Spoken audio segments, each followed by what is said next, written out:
Bom, com relação ao monopólio, essa polarização que acontece aqui no Rio Grande do Sul, como todo mundo sabe, né, tem as duas equipes que praticamente dominam a questão de torcida, mídia, a questão financeira também, que é Grêmio Internacional, é algo inevitável, mas existem as minorias, existem as resistências, que são os clubes menores, os clubes do interior. E cada vez é mais difícil, porque cada vez mais as pessoas têm acesso à informação, às mídias como um todo. E, obviamente, tu entra num site de amplitude nacional que aborda o esporte, que aborda o futebol, que é o principal esporte do brasileiro, e tá lá Grêmio Internacional, que são equipes de primeira divisão.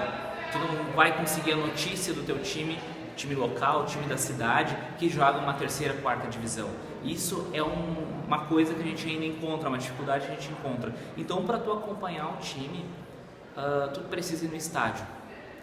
E às vezes existem limitações, existem problemas, existem coisas que te impossibilitam.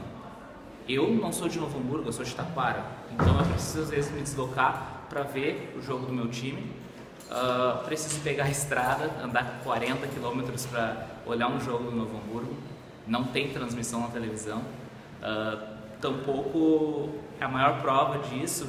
E isso acaba refletindo na baixa presença de público no estádio. O Novo Hamburgo hoje, numa cidade de 250 mil habitantes, ele não leva 3 mil pessoas no estádio.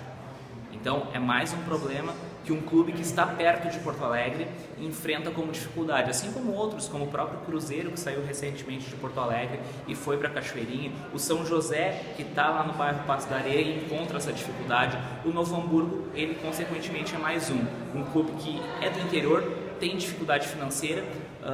O patrimônio foi se deteriorando com o tempo, apesar da saída do Santa Rosa em 2008 e a ida para o Estádio do Vale, mas ele ainda engatinha. São grupos de torcedores que se reúnem para preservar o pouco patrimônio que ainda tem, para restaurar a taça, para pintar estádio, para cortar grama.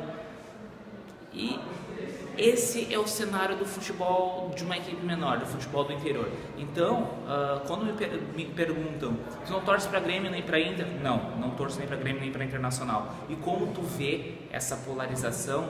Eu vejo, entendo a importância de ambos, mas eu vejo como um grande câncer.